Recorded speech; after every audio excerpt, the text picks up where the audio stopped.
fighting in this situation where they're now clearly in a position of severe disadvantage.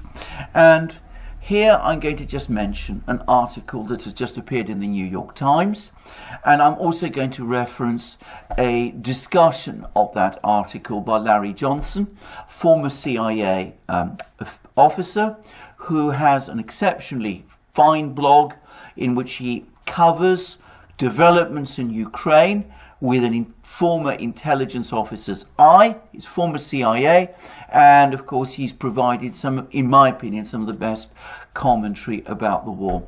And he's passed this article in the New York Times, which is all about the fact that there are CIA agents and CIA officials doing all the usual things that CIA people do in Ukraine, though apparently no US special forces in Ukraine. I doubt that, by the way, though the article does admit apparently that there are special forces from other Western countries present in Ukraine. Of that I have absolutely no doubt. But as Larry Johnson pointed out, the single most important paragraph in this whole article was one which admits that the United States is having increasing difficulties training Ukrainian soldiers because the best Ukrainian soldiers have already been killed or wounded or taken prisoner. So Ukraine has already lost the cream of its army, its best trained, most battle-hardened soldiers. The ones that are left, tens of thousands, hundreds of thousands of them, Ukraine has carried out any number of mobilizations over the course of the war. I believe we're now roughly at number 7. These hundreds of thousands of Ukrainian soldiers that are left are much less well trained than the ones who have already been lost.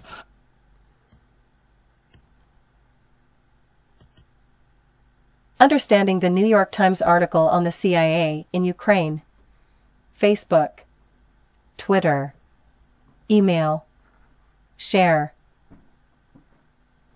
When you read some so-called bombshell report dishing the dirt on some top-secret U.S. operation in the New York Times or the Washington Post, you need to understand that this was not the result of some intrepid, eager beaver reporter who took the initiative and came up with a nifty idea for a story.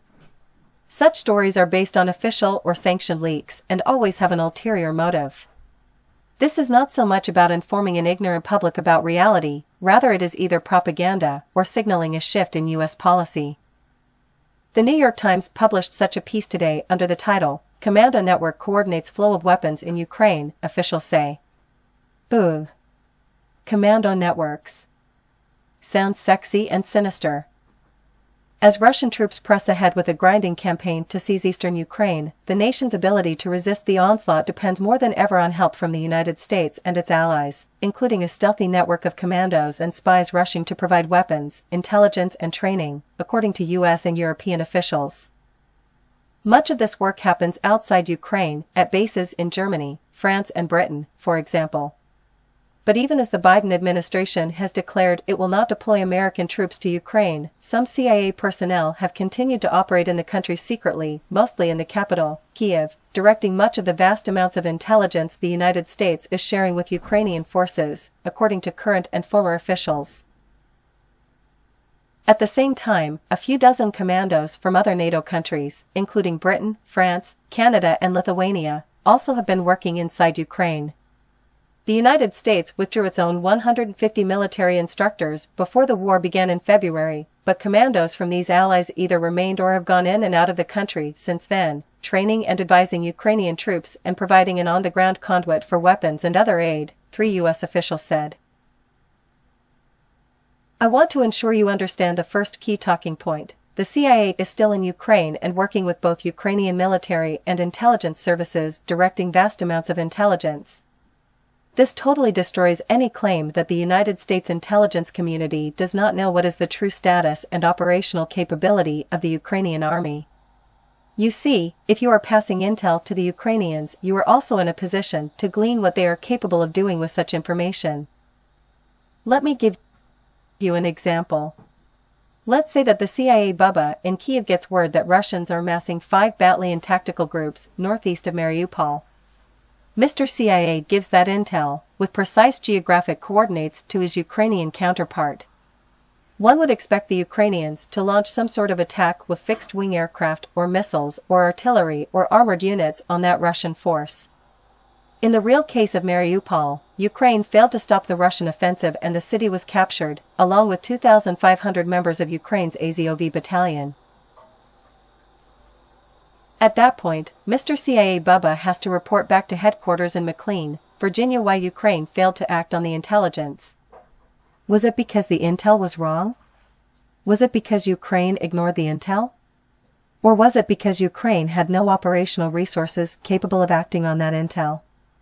Regardless of the answer, the information flowing back to CIA headquarters is supposed to give the analysts some evidence for drawing conclusions about the failure to act on that intelligence. The next critical talking point in the New York Times piece concerns the news that U.S. Special Forces and Special Operations Forces supposedly are not operating in Ukraine. We have left that dirty, dangerous work to commandos from Britain, France, Canada, and Lithuania. But all of this is window dressing to distract from the real news in the New York Times piece. It is in the last 5 paragraphs of the article. The Ukrainian military's most acute training problem right now is that it is losing its most battle-hardened and well-trained forces, according to former American officials who have worked with the Ukrainians. The former Trump administration official said Special Operations Command had small groups of American operators working in the field with Ukrainian officials before the war. The American teams were sometimes called Jedburgh, a reference to a World War II effort to train partisans behind enemy lines, the official said. The modern special operations teams mainly focused on training and small unit tactics, but also worked on communications, battlefield medicine, reconnaissance, and other skills requested by Ukrainian forces. Those efforts, the official said, ended before the Russian invasion, but would have been helpful if they had continued during the war. Having American trainers on the ground now might not be worth the risks, other former officials said, especially if it prompted an escalation by President Vladimir Putin of Russia. Would the enhancement of the training be worth the possible price that is going to have to be paid? Mr. Wise said. An answer is probably not. Got that? The most acute problem is that the best Ukrainian troops are dead, wounded, or captured. There are no first-rate troops left to train. Oh my. That is a problem, and the United States is not going to put any of our troops into harm's way. That is, for now, the Biden administration's policy. Putting modern special operations teams on the ground to train Ukrainians is, per the New York Times piece, too great a risk and carries a price that is not worth the outcome.